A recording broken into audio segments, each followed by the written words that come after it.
Prime Minister David Cameron said Tuesday that Britain may consider vetoing an extension of the European Union's arms embargo on Syria if the situation does not improve there.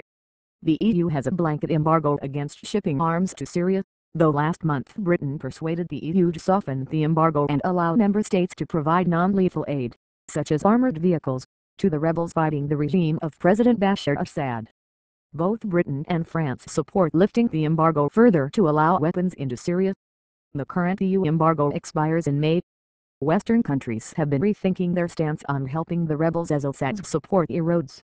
The United States, in a significant policy shift, announced February 28 that it would for the first time provide non-lethal aid, things like food rations and medical supplies, directly to rebels who are battling to oust Assad. But a senior U.S. military commander, Marine Corps General James Mattis, warned last week that the situation is too complicated in Syria now for the U.S. to provide opposition forces with lethal aid. Cameron said Tuesday that it's not out of the question we might have to do things in our own way, should Britain fail to persuade other EU members to allow weapons to be sent to the rebels. Meanwhile, Russia's Emergency Situations Ministry said that another group of Russians and others left Syria aboard a government plane on Tuesday.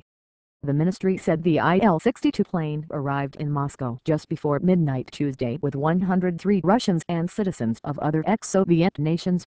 The plane flew from the port city of Latakia in northwestern Syria, where it had delivered a cargo of humanitarian aid. The flight was the latest in a series of such missions conducted since January. Russia has been the main ally of Assad, shielding him from the UN sanctions over his crackdown on a two-year uprising that has become a full-blown civil war killing more than 70,000 people.